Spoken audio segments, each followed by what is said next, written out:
শনিবার থেকে প্রধান উপদেষ্টার সাথে রাজনৈতিক দলগুলোর আলোচনা শুরু। ২-৩ দিনের মধ্যে পূর্ণাঙ্গ সংস্কার কমিশন গঠন। ছাত্র আন্দোলনে হেলিকপ্টার থেকে গুলি চলেনি দাবি র্যাবের। সাবেক স্বরাষ্ট্রমন্ত্রীর ভারতে অবস্থান নিয়ে কোনো তথ্য নেই। আমি এটা একটা টিভি চ্যানেলে দেখতে পেয়েছি, আমি আসলে এই বিষয়ে বিস্তারিত জানি না। আপনি যেভাবে জানতে পেরেছেন আমিও ঠিক সেভাবে জেনেছি। কুষ্টিয়ায় কলেজ ছাত্রকে মুখ ও হাত পা বেঁধে মারধর, এরপর ছাদ থেকে ফেলে হত্যার অভিযোগ, জড়িত সন্দেহে ৫ জন আটক। তিস্তার পানি কমলেও বাড়ছে নদী ভাঙন, ভিটে মাটি হারিয়ে নিঃস্ব পরিবার। তলিয়ে ফসলি জমি পৌঁছাচ্ছে না ত্রাণ। এইবার নদী ভাঙনটা আমার ৩-৪ দিনে আমার পুরো সম্পূর্ণ গ্রাম আবাদি জমি ঘর বাড়ি সব নদী চলে গেছে। এখন আমার কোনো যাওয়ার মতো কোনো জায়গা নাই। নদীর কবল থেকে বাঁচার জন্য আমরা সরকারের কাছে আগুল আবেদন জানাচ্ছি, এখানে যেন একটা সরকারি অনুদান বরাদ্দ করে এবং নদী ভাঙনের হাত থেকে আমাদেরকে রক্ষা করে। এবং আবারও বাড়লো এলপিজির দাম। 12 কেজি সিলিন্ডারের দাম ঠেকলো ১,৪৫৫ টাকায়। কার্যকর হলো সন্ধ্যা থেকে। আমন্ত্রণ সংবাদ রাতে, দেখছিলেন শিরোনাম, সাথে আছি আমি ফারনাজ জুই। এবারে বিস্তারিত। আগামী শনিবার থেকে দেশের প্রধান রাজনৈতিক দলগুলোর সাথে আরেক দফা মত বিনিময় করবে অন্তর্বর্তী সরকার। সন্ধ্যায় রাজধানীর ফরেন সার্ভিস একাডেমিতে সংবাদ সম্মেলনে এ তথ্য জানান প্রধান উপদেষ্টার প্রেস সচিব শফিকুল আলম। বলেন, রাষ্ট্র সংস্কারে গঠিত কমিশনের কাজের অগ্রগতি ও চলমান আইন শৃঙ্খলা পরিস্থিতি সম্পর্কে রাজনৈতিক দলগুলোকে অবহিত করতেই এ মত বিনিময়ের আয়োজন। একে একটি চলমান প্রক্রিয়া বলে উল্লেখ করেন প্রেস সচিব। এর আগেও আরও 2 দফায় প্রধান উপদেষ্টা রাজনৈতিক দলগুলোর সঙ্গে মত বিনিময় সভা করেন। 8ই অগাস্ট এই ইন্টারিম গভর্নমেন্ট ফর্মেশন হওয়ার পরের থেকে 2 দফা রাজনৈতিক দলগুলোর সাথে কাউন্সিল অফ অ্যাডভাইজারের মিটিং হয়েছে এবং এইটারই চলমান প্রক্রিয়ায় এই শনিবার থেকে আবার নতুন দফা আলোচনা শুরু হবে, যে 2-3 দিনের মধ্যে এই কমিশনগুলো ফর্ম হবে ফুললি। কমিশন কিন্তু প্রধান যখন নাম ঘোষণা হয়েছে তারা কিন্তু কাজ করছে, তাদের টার্মস অফ রেফারেন্সও কিন্তু ঠিক হয়ে গেছে, তারা এখন অফিসের স্পেস খুঁজছেন। এখন যেটা হচ্ছে যে কিছু নাম যারা মেম্বার হবে ওই কমিশনগুলোর, তাদের নিয়ে 2-একটা সম্মতি চাওয়া হচ্ছে। ছাত্র জনতার আন্দোলনের সময় হেলিকপ্টার থেকে গুলি করা হয়নি বলে দাবি র্যাবের মুখপাত্র মুনিম ফেরদৌসের। এছাড়া ছাত্র জনতার আন্দোলনে গণহত্যার অন্যতম মাস্টারমাইন্ড স্বরাষ্ট্রমন্ত্রী আসাদুজ্জামান খান কামাল কিভাবে ভারতে পালিয়েছেন তার তথ্য নেই বলে জানিয়েছে সংস্থাটি। সকালে রাজধানীর কারওয়ান বাজারের র্যাবের মিডিয়া সেন্টারে এক ব্রিফিংয়ে এসব তথ্য জানায় সংস্থাটি। বিস্তারিত ফজলে আদিত্যের রিপোর্টে।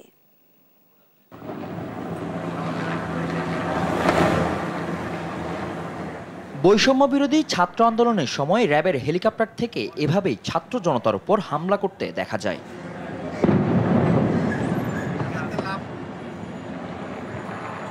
আন্দোলনে স্বৈরাচার পতনের পর প্রথমবারের মতো সাংবাদিক সম্মেলনে আসেন র্যাবের লিগ্যাল অ্যান্ড মিডিয়া উইংয়ের পরিচালক লেফটেন্যান্ট কর্নেল মুনিম ফেরদৌস। দাবি করেন, আন্দোলনের সময় হেলিকপ্টার থেকে টিয়ার শেল ও সাউন্ড গ্রেনেড নিক্ষেপ করা হয়েছে, গুলি নয়। আমরা হেলিকপ্টার থেকে শুধুমাত্র টিয়ার শেল এবং সাউন্ড গ্রেনেড নিক্ষেপ করেছি এবং এই বিষয়টিকে পর্যালোচনা করার জন্য আমাদের র্যাব হেডকোয়ার্টার থেকেও বিভিন্ন ধরনের কার্যক্রম গ্রহণ করা হয়েছে, তার মাধ্যমেই কিন্তু আমরা নিশ্চিত হয়ে আপনাদেরকে বলছি। এদিকে বৈষম্য বিরোধী ছাত্র আন্দোলনে তোপের মুখে দেশ পালায়ন করেন সাবেক প্রধানমন্ত্রী শেখ হাসিনা। তারপর থেকে গা ঢাকা দেয় আওয়ামী লীগ সরকারের শীর্ষ পর্যায়ের নেতারা। তারা কোথায় আছেন তা নিয়ে চলছে জল্পনা কল্পনা। এরই মাঝে আলোচনায় স্বরাষ্ট্রমন্ত্রী আসাদুজ্জামান খান কামাল, সাবেক সংসদ সদস্য অসীম কুমার উকিল, হাজী সেলিমের ছেলে সোলাইমান সেলিম। সামাজিক যোগাযোগ মাধ্যমে ছড়িয়ে পড়া একটি ভিডিওতে দেখা যায় তারা কলকাতার একটি পার্কে বসে গল্প করছেন। এ বিষয়ে সাংবাদিকদের প্রশ্নের জবাবে র্যাবের মুখপাত্র কোনো সদুত্তর দিতে পারেননি। এখানে উদাসীনতা বা গাফিলতা আমি এভাবে বলতে চাই না। আমি বলতে চাই যে আমাদের প্রতি যে দায়িত্ব ছিল, আমরা সেই দায়িত্বে বা আমাদের যে সামর্থ্য যতটুকু ছিল সেই সামর্থ্য সবটুকু দিয়ে আমরা চেষ্টা করে যাচ্ছি এবং আমাদের যে কর্মপরিধি সেই কর্মপরিধিতে আমাদের যতটুকু করা দরকার আমরা পুরোটাই করে যাচ্ছি। এছাড়া আসন্ন দুর্গাপূজায় যে কোনো ধরনের অনাকাঙ্ক্ষিত ঘটনা প্রতিরোধে বিশেষ ব্যবস্থা নেয়ার কথা জানান rapid action battalion. Fazle Aditya, দেশ টিভি, ঢাকা। সরকারি চাকরিতে প্রবেশের বয়সসীমা 35 করার বিষয়ে যৌক্তিক সমাধানের আশ্বাস দিয়েছেন এ সংক্রান্ত কমিটির প্রধান আব্দুল মুহিত চৌধুরী। জানান, চূড়ান্ত সিদ্ধান্ত নিতে প্রয়োজন আরও পর্যালোচনা। আর আন্দোলনকারীরা বলছেন কমিটির প্রতিবেদনের আলোকে পরবর্তী পদক্ষেপ নেওয়া হবে। নাফিয়া ফারজানার প্রতিবেদন। সরকারি চাকরিতে প্রবেশের বয়সসীমা ৩৫ বছর নির্ধারণের জন্য দীর্ঘদিন ধরে দাবি জানিয়ে আসছেন চাকরি প্রত্যাশীরা। গত সরকারের আমলে এ নিয়ে সংসদে আলোচনাও হয়, তবে এটি বাস্তবায়নে আসেনি কোনো সিদ্ধান্ত। এমন প্রেক্ষাপটে চাকরিতে প্রবেশের বয়সসীমা ৩৫ প্রত্যাশীদের সঙ্গে সচিবালয়ে বৈঠক করেন সরকারি চাকরিতে আবেদনের বয়সসীমা নির্ধারণে গঠিত কমিটির প্রধান আব্দুল মুঈদ চৌধুরী। বৈঠক শেষে কমিটির প্রধান আব্দুল মুঈদ চৌধুরী বলেন, সরকারি চাকরিতে প্রবেশের বয়সসীমা ৩৫-এর দাবি যৌক্তিক। তিনি আরো বলেন, বয়সসীমা কত হবে সেটি আরো পর্যালোচনা করে পরবর্তীতে জানানো হবে। আমরা সার্বিক পরিস্থিতির আলোকে সরকারের বর্তমান নীতিমালা, সরকারের ভবিষ্যৎ কর্মপন্থা সবকিছু চিন্তা করে আমরা এই ব্যাপারে একটা সিদ্ধান্ত নেব। কিন্তু এই মুহূর্তে আজকে আমার পক্ষে বলা সম্ভব না। তবে তাদের যে বক্তব্যটা, যে বয়স বৃদ্ধি করার যৌক্তিকতা আছে, এই বিষয়ে কোনো সন্দেহ নেই। এদিকে ৩৫ প্রত্যাশী আন্দোলনের সমন্বয়কারী রাসেল আল মাহমুদ বলেন, সরকারি চাকরিতে প্রবেশের বয়সসীমা ৩৫-এর দাবিতে বাস্তবসম্মত সমাধানের আশ্বাস দিয়েছেন কমিটির আহ্বায়ক। আন্তর্জাতিক মানদণ্ড অনুযায়ী যৌক্তিকতার সাপেক্ষে বাংলাদেশের চাকরিতে আবেদনের বয়সসীমা ন্যূনতম ৩৫ এবং শর্ত সাপেক্ষে উন্মুক্ত।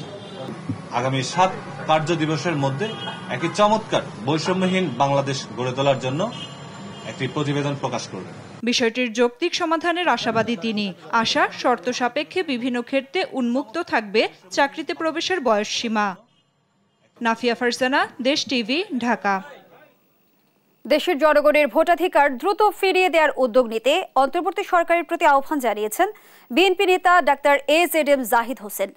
পতিত আওয়ামী সরকারের যারা প্রশাসনে থেকে ষড়যন্ত্র করতে চাইছে তারা জনরোষ থেকে বাঁচবে না, তাই তাদের পথ ছেড়ে দেওয়ার হুঁশিয়ারিও দিয়েছেন তিনি। দাবি করেছেন পতিত স্বৈরাচারের সময়কালের প্রত্যেক গুম খুনের বিচার হতে হবে। বিস্তারিত সাইফুল রিপনের প্রতিবেদনে। সারা দেশে প্রশাসনে লুকিয়ে থাকা পতিত ফ্যাসিস্ট সরকারের দোসরদের গ্রেপ্তার ও বিচারের দাবিতে জাতীয় প্রেস ক্লাবের সামনে প্রতিবাদ সভার আয়োজন করে জাতীয়তাবাদী কর্মজীবী দল। হাসিনাকে যারা ক্ষমতায় টিকিয়ে রেখেছে, এখনো হাসিনার সঙ্গে ভারতে যারা যোগাযোগ রাখে, তাদের ক্ষমতার থেকে সরাতে হবে। বিএনপি চেয়ারপারসনের উপদেষ্টা জয়নুল আবদিন ফারুক অভিযোগ করেন, আওয়ামী লীগের প্রেতাত্মারা দেশকে অস্থিতিশীল করার চেষ্টা করছে। প্রেতাত্মারা এখনো কোনাবাড়ি, এখনো গাজীপুরে অস্বস্তিকর পরিবেশ তৈরি করছে গার্মেন্ট সেক্টরে। আপনাদেরকে মানুষ কোনোদিনও ক্ষমা করবে না, তাই আপনারা আবার বাংলাদেশে রাজনীতি করবেন, কশিন কালো করতে পারবেন না। আগে ক্ষমা চান, আশা সারেন্ডার করেন। এদিকে পুনর্বাসনের অংশ হিসেবে কুমিল্লা, ফেনী, নোয়াখালী ও হবিগঞ্জের বন্যা দুর্গত এলাকার শিক্ষার্থীদের শিক্ষা উপকরণ পাঠানো সহ উত্তরাঞ্চলের বন্যার্তদের সহযোগিতায় দলীয় উদ্যোগ নিয়ে নয়াপল্টনে কেন্দ্রীয় কার্যালয়ে সংবাদ সম্মেলন করে বিএনপি। রংপুর, নীলফামারী, রংপুর, লালমনিরহাট, কুড়িগ্রাম, গাইবান্ধা, এখন স্পেশালি 5টা এফেক্টেড সবচেয়ে বেশি। বিএনপি নেতৃবৃন্দের সরাসরি তত্ত্বাবধানে সেই অঞ্চলে ত্রাণ কার্যক্রম চলছে এবং সেটির মধ্যেও কেন্দ্রীয় ত্রাণ তহবিল থেকে তাদেরকে অর্থ যোগান দেওয়া হচ্ছে। জন আকাঙ্ক্ষার প্রতিফলন ঘটাতে অন্তর্বর্তী সরকারকে যতটুকু সহযোগিতা করা প্রয়োজন ততটুকু সহযোগিতা বিএনপি করছে বলে এ সময় দাবি করেন ডাক্তার AZM জাহিদ হোসেন। ফ্যাক্টরিতে ভাঙচুর, কারণ ভাঙচুরের কারণ কি খোঁজ নিয়ে যেয়ে দেখবেন ওই ফ্যাক্টরির শ্রমিকই না। আজকে হিলট্রেক্সে হচ্ছেটা কি? হিলট্রেক্সে হচ্ছে বাংলাদেশকে অস্থিতিশীল করার একটা পরিকল্পনা। দ্রুততম সময়ের মধ্যে জনগণের পছন্দের সরকার করার, নির্বাচন করার ক্ষমতা জনগণের হাতে দিন। আর যারা এখনো বসে আছেন সরকারের বিভিন্ন পোস্ট পজিশনে, কমিশনের মধ্যে বসে বসে এখনো চুপচাপ আগের সরকারের ষড়যন্ত্র বাস্তবায়ন করার চেষ্টা করছেন, তাদেরকে বলবো সময় থাকতে নেমে যান, পদত্যাগ করুন, তাহলে জনরোষ থেকে কেউ রেহাই পাবেন না। স্বৈরাচারের শাসনামল ও 111-এর সময় বিরোধী দলের নেতাকর্মীদের বিরুদ্ধে দায়ের করা সব মামলা প্রত্যাহারেরও দাবি জানান বিএনপি স্থায়ী কমিটির এই সদস্য। প্রত্যেকটা মামলা প্রত্যাহার করে আজকে ন্যায় বিচার, আইনের শাসন প্রতিষ্ঠা করার পথ উন্মুক্ত করেন। সাইফুল রিপন, দেশ টিভি, ঢাকা। কারফিউ জারি করে গণহত্যা চালানোয় এবার আওয়ামী লীগ সহ 14 দলের বিরুদ্ধে মানবতা বিরোধী অপরাধের বিচার চেয়ে অভিযোগ দায়ের হয়েছে আন্তর্জাতিক অপরাধ ট্রাইব্যুনালে। বুধবার ট্রাইব্যুনালের প্রসিকিউশনে এই অভিযোগ দায়ের করেন এনডিএম চেয়ারম্যান ববি হাজ্জাজ। এছাড়া 10ম শ্রেণীর ছাত্র আনাস হত্যার ঘটনায় শেখ হাসিনা সহ 25 জনের বিরুদ্ধে অভিযোগ দায়ের করেছে তার পরিবার। সাবরিনা মজুমদারের রিপোর্ট, জানাচ্ছেন মোহাম্মদ সাকিব। বুধবার আন্তর্জাতিক অপরাধ ট্রাইব্যুনালে আওয়ামী লীগের নেতৃত্বাধীন 14 দলের বিরুদ্ধে মানবতা বিরোধী অপরাধের অভিযোগ দায়ের করেছেন জাতীয়তাবাদী গণতান্ত্রিক আন্দোলন এনডিএম চেয়ারম্যান ববি হাজ্জাজ। অভিযোগে বলা হয় 19 জুলাই 14 দলের বৈঠকে সারা দেশে কারফিউ জারি এবং দেখামাত্র গুলি করার নির্দেশ দেওয়া হয়। ছাত্র জনতার আন্দোলনে গণহত্যার নির্দেশনায় ও পরিকল্পনায় যুক্ত 14 দল নেতারা 19 জুলাই 14 দলের বৈঠকের মাধ্যমে শেখ হাসিনার সরকার গণমাধ্যমকে পরিষ্কারভাবে জানায় যে 14 দলের বৈঠকের মাধ্যমে তারা ওই ডিসিশনে আসেন যে ওনারা কারফিউ জারি করবেন এবং এই কারফিউতে ওনারা দেখা মাত্র গুলি করার অর্ডার জানান। এছাড়া 5 আগস্ট চানখারপুলে পুলিশের গুলিতে নিহত শাহরিয়ার খান আনাস হত্যার অভিযোগে শেখ হাসিনা ও তার পরিবারের সদস্য ও পুলিশ কর্মকর্তা সহ 25 জনের বিরুদ্ধে ট্রাইব্যুনালে আলাদা অভিযোগ দিয়েছে তার পরিবার। আমি আজকে আমার সন্তানের জন্য বিচার চাইতে এখানে আসছি অভিযোগ নিয়ে। আমি এই দেশের সংবিধান অনুযায়ী যতটুকু সর্বোচ্চ শাস্তি এই হুকুমদাতা থেকে পালনকারী এই প্রত্যেকের সাজাটা চাই। ট্রাইব্যুনালের চিফ প্রসিকিউটর বলেন, দ্রুততম সময়ে ট্রাইব্যুনাল পুনর্গঠিত হবে, নিশ্চিত করা হবে ন্যায় বিচার। সবাই যেন এই অভিযোগগুলো নিয়ে আন্তর্জাতিক অপরাধ ট্রাইব্যুনালের কাছে আসেন, সেটা আমরা জাতির কাছে আহ্বান জানাচ্ছি। যে ভিকটিম পরিবারগুলো আছে তাদেরকে যেন আপনারা বলেন যে তারা এই জিনিসটা অন্তত মেসেজটা পাক যে তাদের প্রতিকারটা আসলে আন্তর্জাতিক অপরাধ ট্রাইব্যুনালে। 5 আগস্ট আওয়ামী লীগ সরকারের পতনের পর এ পর্যন্ত আন্তর্জাতিক অপরাধ ট্রাইব্যুনালে গণহত্যা, গুম ও মানবতা বিরোধী অপরাধের 45টি অভিযোগ জমা পড়েছে। মোহাম্মদ সাকিব, দেশ টিভি, ঢাকা। আদাবর ও পল্টন থানার পৃথক 2 হত্যা মামলায় সাবেক প্রধানমন্ত্রীর মুখ্য সচিব কামাল আব্দুল নাসের 4 দিন এবং সাবেক সাংসদ আব্দুস সালাম মুর্শিদির 2 দিনের রিমান্ড মঞ্জুর করেছেন আদালত। বিকেলে তাদের ঢাকা মেট্রোপলিটন ম্যাজিস্ট্রেট আদালতে নেয়ার পর শুনানি শেষে বিচারক তাদের এই রিমান্ডের আদেশ দেন। অন্যদিকে যাত্রাবাড়ী থানার হত্যা মামলায় নাসা গ্রুপের চেয়ারম্যান ও এক্সিম ব্যাংকের সাবেক চেয়ারম্যান নজরুল ইসলাম মজুমদারের 7 দিনের রিমান্ড মঞ্জুর করেছেন আদালত। আর পল্টন থানার আরেকটি হত্যা মামলায় সাবেক যুব ও ক্রীড়া সচিব মেজবাউদ্দিন আহমেদের 3 দিনের রিমান্ড মঞ্জুর করেছেন আদালত। ডক্টর কামাল আবু নাসের চৌধুরী মুজিব শতবর্ষ উদযাপন কমিটির তিনি সমন্বয়ক ছিলেন। তিনি মুজিব শতবর্ষ অনুষ্ঠানটিকে সফলভাবে তিনি উদযাপন করেছিলেন। তাকে পল্টন থানার একটি হত্যা মামলাকে তাকে গ্রেপ্তার করে আজকে 10 দিনের রিমান্ড চাওয়া হয়েছিল। আমরা সেই রিমান্ড শুনানি করেছি। বিজ্ঞ আদালত শুনানি শেষে 4 দিনের তার রিমান্ড মঞ্জুর করেছে।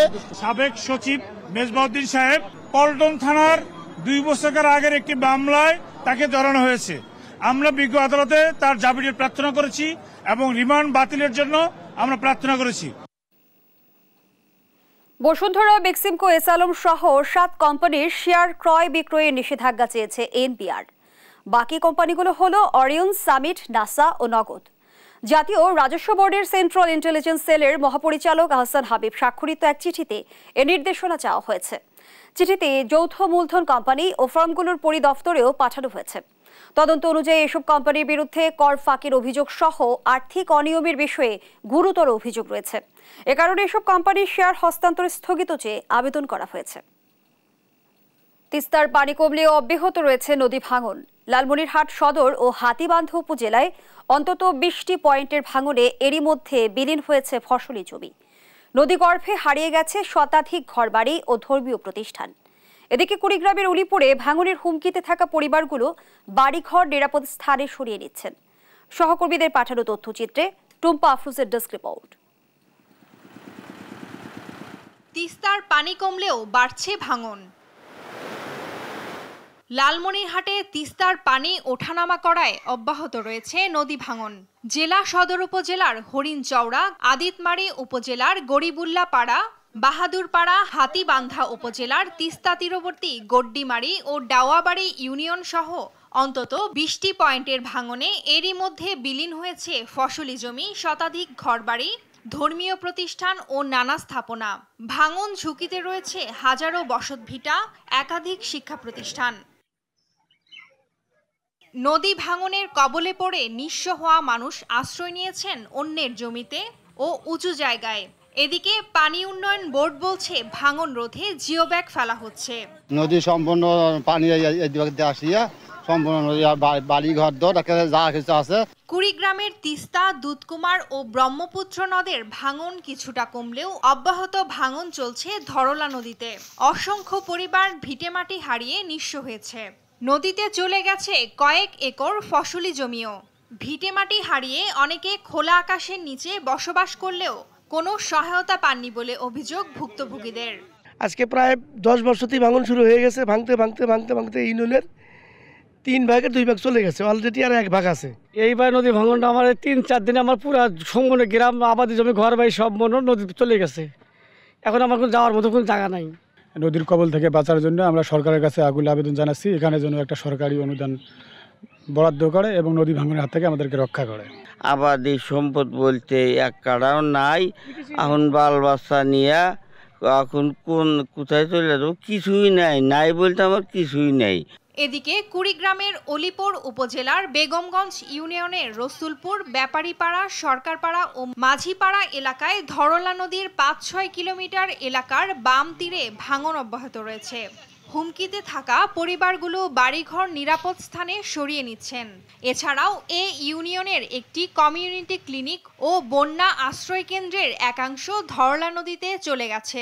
স্থানীয় পানি উন্নয়ন বোর্ড জানায়, সরকারি স্থাপনা ও জনবসতিপূর্ণ এলাকায় ভাঙন রোধে বালু ভর্তি জিওব্যাগ ফেলে ভাঙন রোধের চেষ্টা করছেন তারা। টুম্পা আফরোজ, নিউজ ডেস্ক, দেশ টিভি। আবারও বাড়ল এলপিজির দাম। চলতি মাসের জন্য 12 কেজি সিলিন্ডারের দাম 35 টাকা বাড়িয়ে 1455 টাকা নির্ধারণ করা হয়েছে। বুধবার নতুন এ দর ঘোষণা করেছে বাংলাদেশ এনার্জি রেগুলেটরি কমিশন, যা আজ সন্ধ্যা থেকে কার্যকর হয়েছে। সেপ্টেম্বর মাসে 12 কেজি এলপিজির সিলিন্ডারের দাম ছিল 1421 টাকা। তার আগের মাসে ছিল আরও কম। এবারে ঘোষণায় বলা হয়, বেসরকারি এলপিজির রিটেইলার পয়েন্টে ভোক্তা পর্যায়ে মূসক সহ মূল্য প্রতি কেজি 121 টাকা 32 পয়সা নির্ধারণ করা হয়েছে। এছাড়া রেটিকুলেটেড পদ্ধতিতে তরল অবস্থায় সরবরাহ করা বেসরকারি এলপিজির মূসক সহ মূল্য প্রতি কেজি 127 টাকা 49 পয়সায় নির্ধারণ করা হয়েছে। 52 ঘণ্টা পর নবীনগর চন্দ্রা মহাসড়ক থেকে সড়ক অবরোধ তুলে নিয়েছে শ্রমিকরা। সেনাবাহিনীর আশ্বাসে সড়ক থেকে অবরোধ তুলে নেয় তারা। গাজীপুরের নায়াগ্রা টেক্সটাইলের শ্রমিকরাও 4 ঘণ্টা সড়ক অবরোধের পরে বেলা 12টার দিকে তুলে নেয় অবরোধ। সহকর্মীদের পাঠানো তথ্যচিত্রে ফারজানা ইসলামের ডেস্ক রিপোর্ট।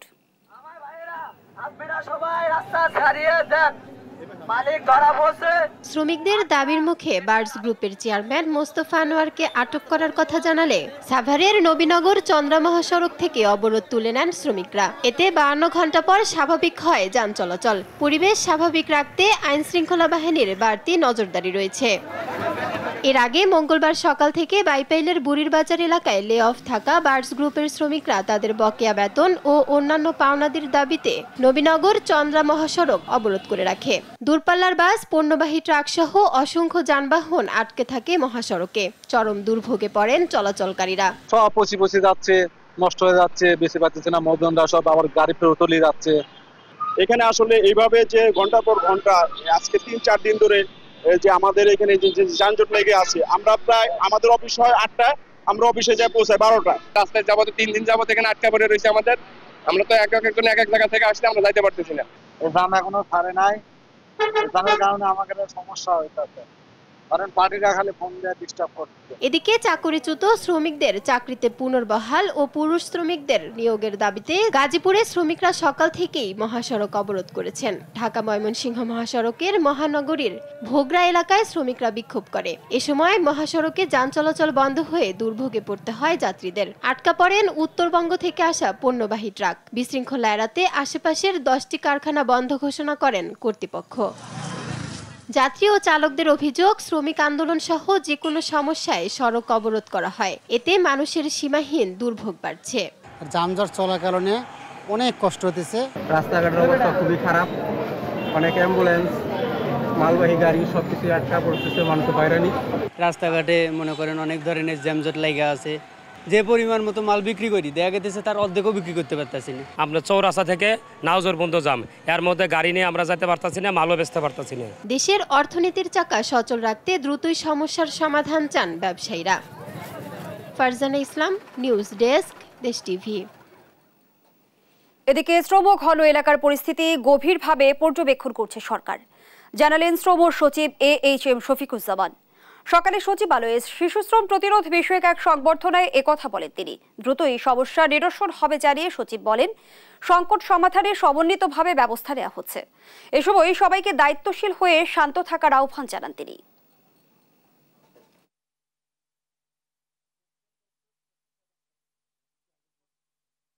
প্রতিটা জিনিস আমরা অ্যাড্রেস করছি এবং এখানে ল অ্যান্ড অর্ডার যেটা আছে সেটা আমাদের যারা আছে স্বরাষ্ট্র উপদেষ্টা মহোদয় সহ আমরা সবকিছু এটা মনিটর করছি। আশা করছি যে সবাই শান্ত হবে। আমাদের দেশে উৎপাদনের পরিস্থিতি যেটা দরকার, আমাদের ইকোনমি বাঁচানোর জন্য আমাদের শ্রমিক পক্ষ, মালিক পক্ষ সবাইকে আমরা অনবোর্ড করে আমরা এটা নিরসন করব। মহালয়ার মাধ্যমে শুরু হলো দেবী দুর্গার আগমনী ক্ষণ গণনা। সারা দেশে ব্যস্ততা বেড়েছে দেবী বরণে। সে সময় শিল্পীরা নিপুণ হাতের ছোঁয়ায় ফুটিয়ে তুলছেন মায়ের প্রতিমা। নিরাপত্তা নিশ্চিতে নেওয়া হয়েছে বিভিন্ন ব্যবস্থা। সহকর্মীদের তথ্য ছবিতে আপনপুর রিপোর্ট। মহালয়ার মাধ্যমে বাজলো দেবী দুর্গার আগমনী শাঁখ। সারা দেশে ব্যস্ততা বেড়েছে দেবী বরণে। ঘট স্থাপনের মাধ্যমে দেবীকে জানানো হয়েছে আহ্বান। বগুড়ায় 628টি মণ্ডপে হবে এবারের দুর্গাপূজা। চলছে শেষ সময়ের প্রস্তুতি। মহালয়ার মাধ্যমে আমরা দেবী দুর্গাকে আমাদের এই জগৎ সংসারে আমরা তাকে আহ্বান করেছি। বাগেরহাটে দেবী দুর্গার রূপ বৈচিত্র্য ফুটিয়ে তুলছেন কারিগররা। জেলার 9 উপজেলায় 634টি মণ্ডপে হবে এবারের দুর্গাপূজা। এখন থেকেই প্রতিমা দেখতে মণ্ডপগুলোতে ভিড় করছে ছোট বড় অনেকেই। সার্বিক দিক দিয়ে আমাদের প্রতিমার কাজ চলছে এবং এই প্রতিমার কাজ আজকে থেকে দোমাটির কাজ চলছে। এখন দোমেটে নামেছি, দোমেটে করবো 2-3 দিন লাগবে। তারপরে আপনার রং করব, রং করে ষষ্ঠীর আগে কমিটির কাছে বুঝ করে দেবো। ধর্মীয় নেতারা বলছেন, বিগত বছরের মতো এবারও জেলায় জাঁকজমকপূর্ণভাবে পালিত হবে দুর্গোৎসব। আর প্রতিটি পূজা মণ্ডপে 3 স্তর বিশিষ্ট নিরাপত্তা ব্যবস্থা রাখা হয়েছে বলে জানায় পুলিশ। বাগেরহাটের সকল রাজনৈতিক নেতৃবৃন্দ তারা আমাদের সাথে কথা বলেছেন, আমাদের কমিটির সাথে কথা বলেছেন, পূজা কমিটিদের বিভিন্ন লোকের সাথে কথা বলেছেন এবং তারাও আশ্বস্ত করেছেন এবার যেন পুজোটা জাঁকজমকপূর্ণভাবে সুন্দরভাবে অনুষ্ঠিত হয়। সর্বোচ্চ নিরাপত্তা নিয়েছি আমরা, 3 স্তর বিশিষ্ট নিরাপত্তা নিয়েছি। আপনারা জানেন আমরা স্ট্যাটিক ফোর্স রাখছি, স্ট্রাইকিং ফোর্স রাখছি এবং কুইক রেসপন্স টিম নামে কিওয়ার্ডটি একটা টিম রাখছি। শরীয়তপুরের 6 উপজেলায় 102টি মণ্ডপে প্রস্তুতি নেওয়া হয়েছে শারদীয় দুর্গোৎসবের। শেষ সময়ে শিল্পীর তুলির পরশে জীবন্ত হয়ে উঠছে দেবী দুর্গা। তোমার এখন কাজ প্রায় শেষ পর্যায়ে চলছে, রঙের কাজ প্রায় মধ্য পর্যায়ে আছে। এখনো যে দিন আছে তাতে আমাদের যে কাজ আছে, কাজ করতে কোনো অসুবিধা হবে না। নিরাপত্তা নিশ্চিতে প্রতিটি মণ্ডপে বসানো হয়েছে সিসি ক্যামেরা। ধর্ম বর্ণ নির্বিশেষে সবাই মিলে শান্তিপূর্ণ পূজা উদযাপনে সচেষ্ট সবাই।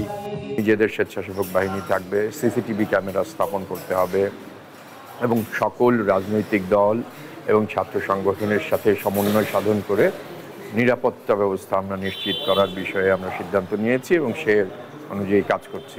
অতি গুরুত্বপূর্ণ যে পূজা মণ্ডপ যেগুলো আছে সেখানে আমরা আমাদের স্ট্যাটিক ওখানে ফোর্স থাকবে, ডিপ্লয়মেন্ট থাকবে, অর্থাৎ সবসময় ওখানে সার্বক্ষণিক ফোর্স ডিপ্লয়মেন্ট থাকবে। দেবী দুর্গার মর্তে আগমন ও অসুর বিনাশের মাধ্যমে বিশ্বে প্রতিষ্ঠিত হবে শান্তি, এমনই প্রত্যাশা সনাতন ধর্মাবলম্বীদের।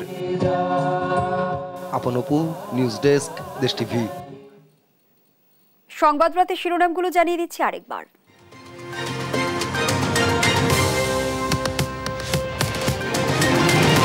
শনিবার থেকে প্রধান উপদেষ্টার সাথে রাজনৈতিক দলগুলোর আলোচনা শুরু। 2-3 দিনের মধ্যে পূর্ণাঙ্গ সংস্কার কমিশন গঠন। ছাত্র আন্দোলনে হেলিকপ্টার থেকে গুলি চলেনি দাবি র্যাবের। সাবেক স্বরাষ্ট্রমন্ত্রীর ভারতে অবস্থান নিয়ে কোনো তথ্য নেই। আমি এটা একটা টিভি চ্যানেলে দেখতে পেয়েছি, আমি আসলে এই বিষয়ে বিস্তারিত জানি না। আপনি যেভাবে জানতে পেরেছেন আমিও ঠিক সেভাবে জেনেছি। কুষ্টিয়ায় কলেজ ছাত্রকে মুখ ও হাত পা বেঁধে মারধর, এরপর ছাদ থেকে ফেলে হত্যার অভিযোগ। জড়িত সন্দেহে 5 জন আটক। তিস্তার পানি কমলেও বাড়ছে নদী ভাঙন, ভিটে মাটি হারিয়ে নিঃস্ব পরিবার। তলিয়ে ফসলি জমি পৌঁছাচ্ছে না ত্রাণ। এইবার নদী ভাঙনটা আমার 3-4 দিনে আমার পুরো সম্পূর্ণ গ্রাম আবাদি জমি ঘর বাড়ি সব নদী চলে গেছে। এখন আমার কোনো যাওয়ার মতো কোনো জায়গা নাই। নদীর কবল থেকে বাঁচার জন্য আমরা সরকারের কাছে আগুল আবেদন জানাচ্ছি, এখানে যেন একটা সরকারি অনুদান বরাদ্দ করে এবং নদী ভাঙনের হাত থেকে আমাদেরকে রক্ষা করে। এবং আবারও বাড়লো এলপিজির দাম। 12 কেজি সিলিন্ডারের দাম ঠেকলো 1455 টাকায়। কার্যকর হলো সন্ধ্যা থেকে। এই ছিল এখনকার সংবাদ। রাত পরের বুলেটিন দেখার আমন্ত্রণ রইল। এছাড়া দেশ টিভির সর্বশেষ সব খবর পেতে ভিজিট করুন দেশ.টিভি। ফেসবুকে আমাদের সঙ্গে যুক্ত থাকুন দেশ টিভি অথবা দেশ টেলিভিশন পেজে। সর্বশেষ ভিডিও পেতে ইউটিউবে আমাদের হ্যান্ডেল @দেশ টেলিভিশন অথবা @দেশ টিভি নিউজ থেকে সার্চ করুন। ধন্যবাদ সবাইকে।